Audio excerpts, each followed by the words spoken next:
have one question, sir. You asked us not to be interfere in anyone's or any situations.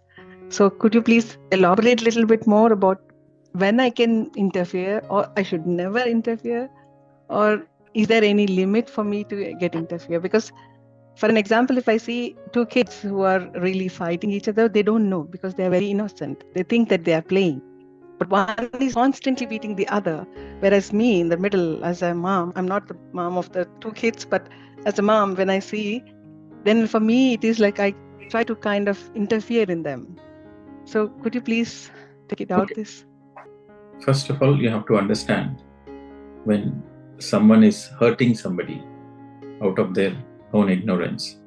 And as a mother, it's your duty to go and interfere. It is not per se an interference, it is more of your duty. It is like this. When two children are playing with toys, like a knife, toy knife, and they are trying to beat each other, it's okay, it's a play.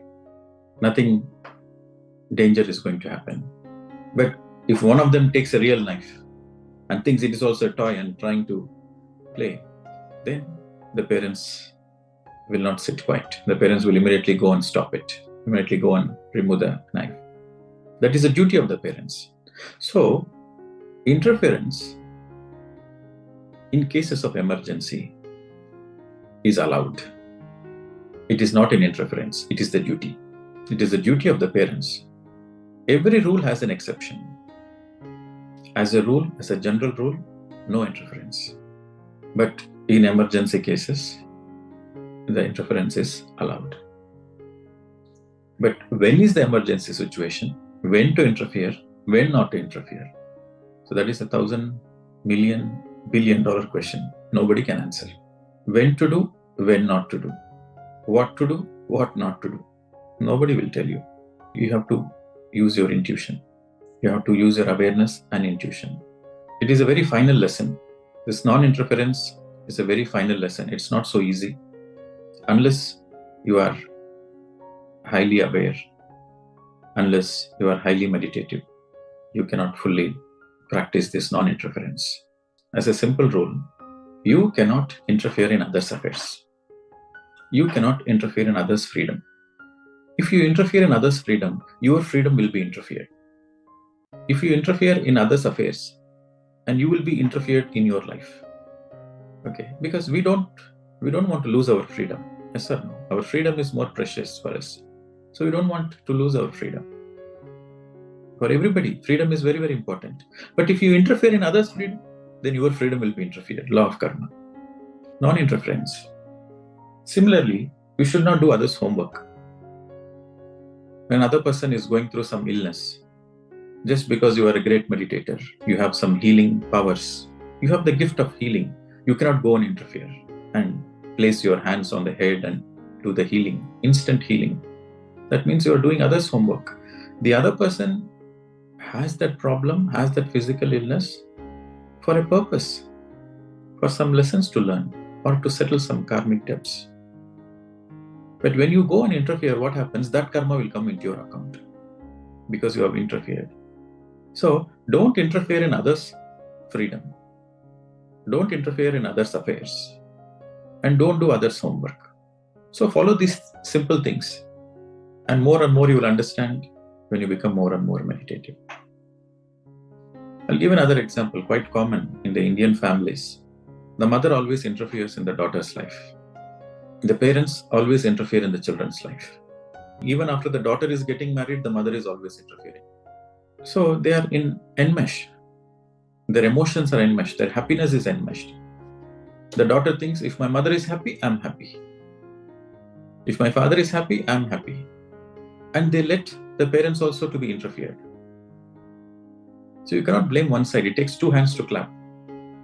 So I'm not blaming the parents or I'm not blaming the daughter because they both are involved in that entanglement.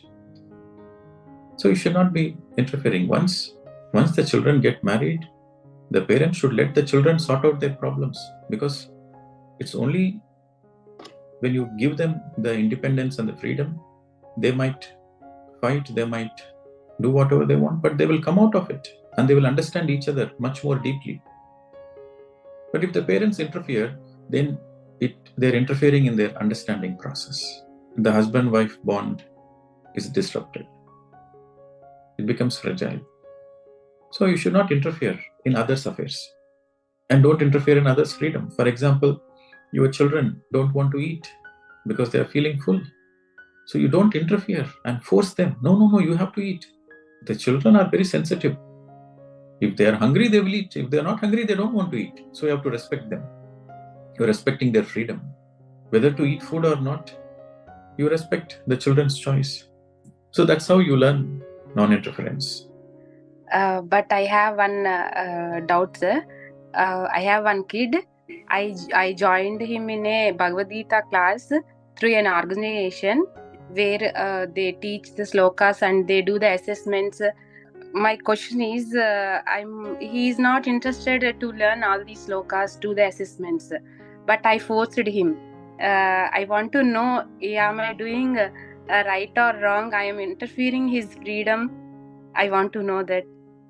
Okay, see, you want to join your kid to certain classes, some Bhagavad Gita classes, music class, dance class, arts class, whatever the class. As parents, you want to join them, it is perfectly fine. You joining them is your duty because you have all the good intentions. But after going to the class, if the kid says, I'm not interested, I don't want to go, and then you are forcing them to go, then that is interference. See, if you are not interested in something, then can you learn something?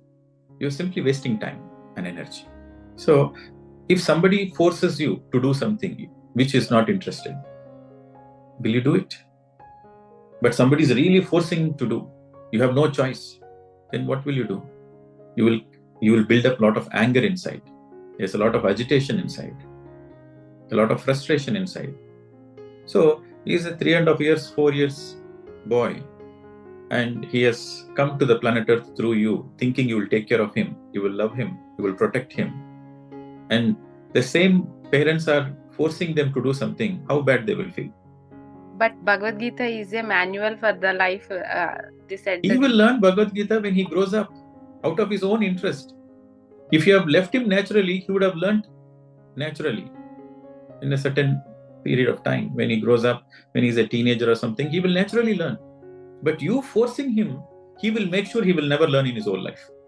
If you really want to do something good to your children, you introduce your children to all arts and sports and crafts. You introduce them. But if they are not interested, you respect their choice. Because if they are not interested in this, they might be interested in something else. So as parents, you should motivate them and you should help them in whatever field they are interested in. He said that if you are interested, you join. I don't want to join. That's why he is a perfect enlightened person. All children are enlightened. They always speak the truth.